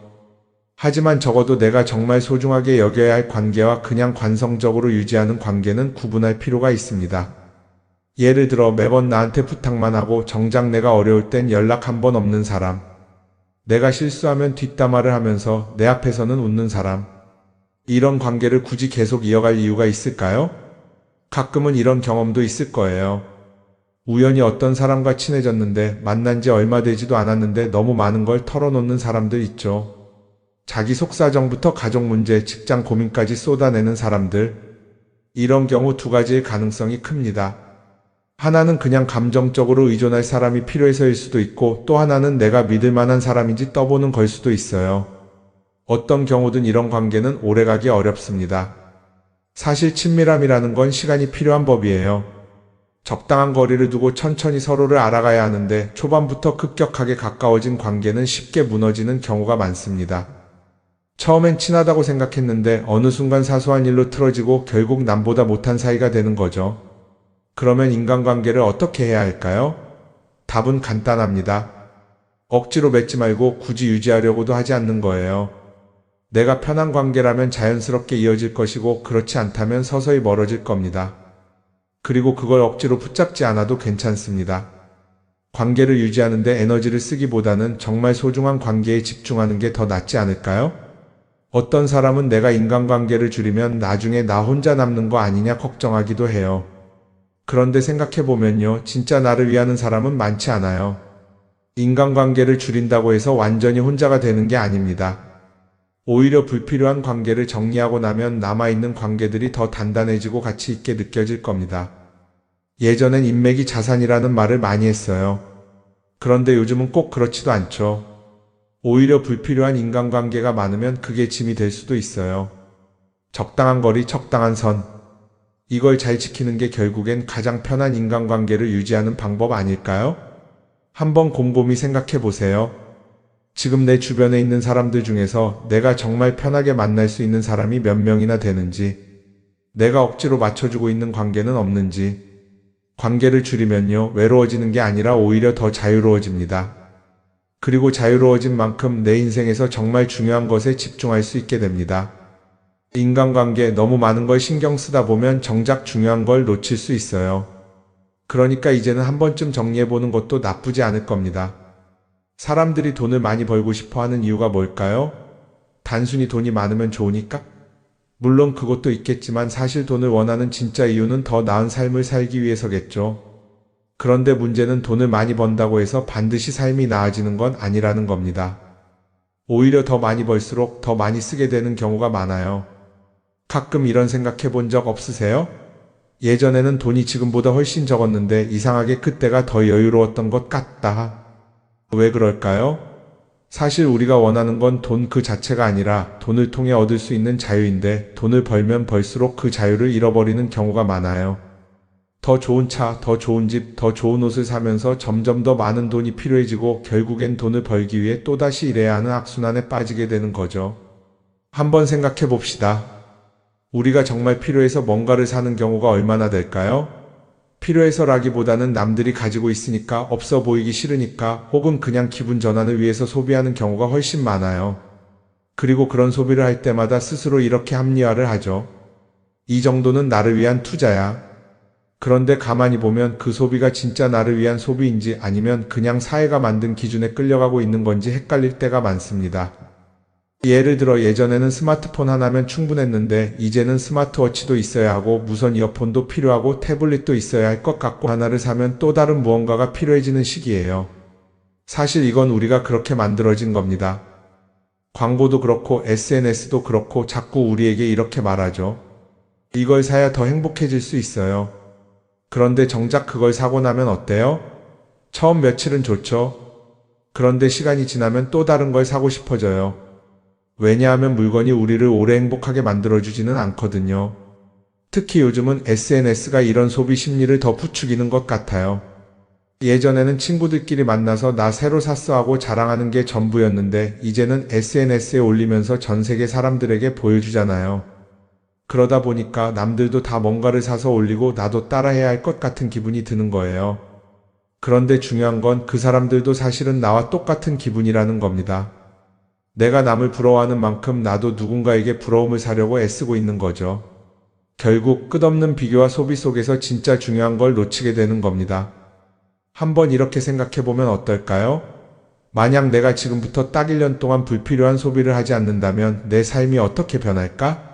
아마 처음에는 답답할 수도 있어요. 사고 싶었던 걸 참아야 하니까.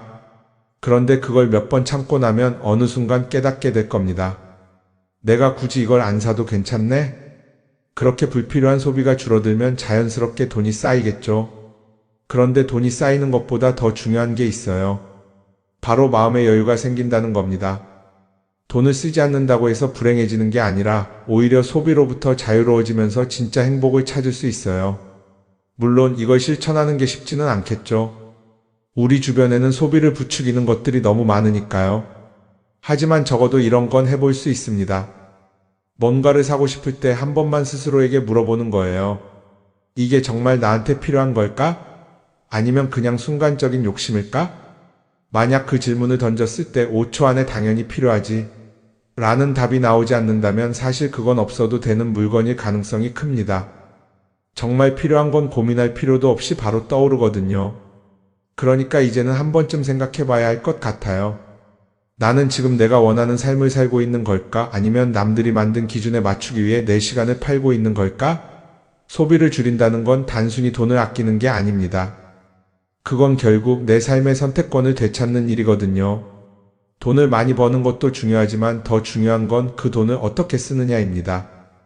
그리고 때로는 아무것도 사지 않는 게 최고의 선택일 수도 있어요. 우리는 요즘 SNS 없이 사는 게 거의 불가능한 시대에 살고 있죠. 아침에 눈 뜨자마자 휴대폰을 확인하고 출근길에도 SNS를 보고 잠들기 전까지도 계속 들여다봅니다. 그러면서 남들이 어떻게 사는지 보고 나도 모르게 비교하게 되고 때로는 초조해지기도 하죠. SNS에 올라오는 사진들 한번 보세요. 맛집에서 멋진 음식을 먹고 해외여행을 다니고 좋은 옷을 입고 성공한 삶을 사는 사람들. 그런데 가만히 보면 이 사람들이 정말 행복해서 저런 사진을 올리는 걸까요? 아니면 그냥 행복해 보이고 싶은 걸까요? 실제로 SNS에 가장 많이 올라오는 사진이 뭔지 아세요? 남들이 부러워할 만한 순간들입니다. 집에서 편하게 쉬고 있는 모습이나 출근길에 지친 얼굴, 어제 먹다 남은 배달 음식 사진 같은 건 잘 안 올리죠. 대신 멋진 레스토랑, 명품 가방, 고급 호텔 같은 것들이 올라옵니다. 왜 그럴까요? 결국 SNS는 보여주기 위한 공간이기 때문입니다. 여기서 중요한 게 있어요. 우리가 SNS에서 보는 건 그 사람의 삶 전체가 아니라 편집된 일부 장면이라는 겁니다. SNS는 마치 한 편의 다큐멘터리나 영화처럼 잘 꾸며진 장면들만 보여줍니다. 그런데도 우리는 그걸 보면서 아, 저 사람은 나보다 더 행복하구나 하고 착각하죠. 예를 들어 SNS에서 한 친구가 해외여행을 가서 아름다운 풍경을 찍어 올렸다고 해볼게요. 우리는 그걸 보면서 부럽다, 나도 저렇게 살고 싶다라고 생각하겠죠. 그런데 정작 그 친구는 사진을 찍고 나서도 일 때문에 스트레스를 받고 있을 수도 있고 여행 비용을 감당하느라 카드가 걱정을 하고 있을 수도 있습니다. 그 부분은 우리는 알 수가 없죠. 그런데 문제는 이렇게 남들과 비교하는 습관이 쌓이면 결국 내 삶이 초라하게 느껴진다는 겁니다. 원래는 그냥 조용히 살아도 괜찮았는데 SNS를 보고 나면 나만 뒤처지는 것 같고 뭔가를 더 해야 할 것 같고 괜히 불안해지죠. SNS는 기본적으로 사람들의 비교 심리를 자극합니다. 남들이 가진 걸 나도 갖고 싶게 만들고 남들이 하는 걸 나도 해야 할 것 같은 기분이 들게 만들죠. 그러다 보니 필요하지도 않은 걸 사게 되고 무리해서라도 화려한 곳에 가게 되고 남들에게 보여주기 위해 사는 삶을 살게 됩니다. 그럼 어떻게 해야 할까요? 사실 정답은 간단합니다. SNS에서 보이는 것들을 곧이곧대로 믿지 않는 것입니다. 그리고 더 중요한 건 남과 비교하는 걸 멈추는 것이에요. 어떤 사람이 비싼 차를 타고 다닌다고 해서 그 사람이 꼭 행복한 건 아닙니다. 좋은 차를 타고 다니지만 밤마다 사업 걱정에 잠 못 이루는 사람도 많아요. 반대로 대중교통을 이용하지만 마음 편하게 사는 사람도 있죠. 결국 행복은 보이는 것이 아니라 느끼는 것입니다. SNS를 덜 보면 덜 불행해진다는 연구 결과도 있어요. 하루 종일 남의 삶을 보면서 비교하는 시간을 줄이면 내 삶에 집중할 수 있는 시간이 많아지는 겁니다. SNS를 완전히 끊을 필요는 없지만 최소한 그 안에 있는 것들이 전부 진짜라고 생각하지 않는 태도는 필요합니다. 우리는 누구나 자신만의 속도로 살아가고 있어요. 남들은 남들대로 사는 거고 나는 나대로 살면 됩니다. SNS에서 남들의 화려한 모습을 볼 때마다 한 번쯤 이렇게 생각해 보세요. 이건 그 사람이 보여주고 싶은 삶일 뿐이다. 그러면 조금은 편해질 겁니다. 사람들은 다들 자기 인생을 살아간다고 생각하죠. 그런데 가만 보면 정말 자기 인생을 사는 사람이 얼마나 될까요? 많은 사람들이 사실은 남이 만들어 놓은 기준에 맞춰서 살고 있어요. 좋은 대학, 좋은 직장, 좋은 차, 좋은 집. 다들 이런 걸 목표로 삼지만 정작 내가 원하는 삶이 뭔지 깊이 생각해 본 적이 없는 경우가 많아요. 이건 어릴 때부터 교육받아온 방식과도 관련이 있어요. 우리는 어릴 때부터 이렇게 살아야 한다는 틀 안에서 자라죠. 공부 열심히 해서 좋은 성적을 받아야 하고 좋은 직장을 가져야 하고 결혼도 적당한 때에 해야 하고 마치 인생이 정해진 수순이라도 있는 것처럼요. 그러다 보니 나 스스로 정말 원하는 걸 고민하기보다는 그냥 남들이 정해놓은 목표를 따라가게 돼요. 그런데 이렇게 남의 기준에 맞춰서 살다 보면 어느 순간 공허함을 느끼게 됩니다. 이게 정말 내가 원했던 삶인가? 하는 의문이 들 때가 오죠. 어릴 땐 성적이 목표였고 사회에 나와서는 연봉이 목표였고 결혼하고 나서는 아이 교육이 목표였는데 그 목표를 이루고 나면 허무한 거예요. 계속 뭔가를 이루긴 했는데 정작 나는 어디에 있는지 모르겠는 거죠. 진짜 중요한 건 내가 원하는 게 뭔지를 아는 것이에요. 그런데 이게 쉽지 않죠. 오랫동안 남의 기준대로 살아왔기 때문에 막상 내가 정말 원하는 게 뭐지? 하고 물어보면 선뜻 대답하기 어려운 경우가 많아요. 하지만 이 질문을 하지 않으면 우리는 평생 남이 정한 기준 속에서 살게 됩니다. 그럼 어떻게 해야 할까요? 첫 번째로 필요한 건 내가 왜 이런 생각을 하게 됐는지 스스로 점검하는 거예요. 예를 들어 내가 비싼 차를 사고 싶다고 생각한다면 그게 정말 내 필요 때문인지 아니면 남들에게 잘 보이기 위해서인지 한번 따져봐야 해요. 만약 남들이 나를 어떻게 볼까 하는 게 더 중요하다면 그건 내 기준이 아니라 사회가 만들어 놓은 기준일 가능성이 큽니다. 두 번째는 다른 사람의 의견에 휘둘리지 않는 연습을 하는 거예요. 우리는 살아가면서 끊임없이 남들의 평가를 받죠. 그 나이에 그런 걸 시작한다고? 지금 그게 가능하겠어? 이런 말들이 우리를 흔들어 놓습니다. 그런데 그런 말에 신경 쓰다 보면 결국 아무것도 하지 못하게 돼요. 중요한 건 남들이 뭐라고 하든 내가 결정하는 거예요. 물론 남의 조언을 들을 수도 있고 참고할 수도 있죠. 하지만 최종 결정은 항상 내 몫이어야 합니다. 내가 결정하고 내가 책임지는 거. 그렇게 해야 내 삶을 온전히 내 것으로 만들 수 있어요. 세 번째는 내가 한 선택에 책임지는 자세를 가지는 거예요. 많은 사람들이 무언가를 선택하고 나서도 후회하죠. 괜히 이걸 했나? 이 선택이 잘못된 건 아닐까? 그런데 한 가지 확실한 건 후회한다고 해서 과거가 바뀌지는 않는다는 거예요. 내가 한 선택이라면 그 선택이 틀렸다고 해도 받아들이고 그 안에서 최선을 다하는 게 더 중요해요. 이렇게 말하면 그럼 실수하면 어떡하죠? 라고 걱정하는 분들도 있을 거예요. 하지만 생각해보면 우리가 실수를 두려워하는 이유도 결국 남의 시선 때문이에요. 내가 실패하면 남들이 날 어떻게 볼까? 이런 걱정이 더 크죠. 그런데 남들은 생각보다 우리한테 관심이 없어요. 우리가 성공하든 실패하든 남들은 자기 삶을 사느라 바빠요. 그러니까 내 인생의 주인은 결국 나 자신이라는 걸 명확히 할 필요가 있어요. 내 선택을 하고 그 선택에 책임지면서 남이 아니라 나에게 맞는 길을 찾는 것. 그게 진짜로 내 삶을 살아가는 방법이 아닐까요? 어쩌면 우리는 너무 오랫동안 이렇게 살아야 한다는 틀 속에 갇혀 있었는지도 모릅니다. 하지만 이제는 한 번쯤 생각해 봐야 합니다. 나는 진짜 내 삶을 살고 있는가? 그리고 만약 아니라면 지금부터라도 조금씩 바꿔보면 어떨까요?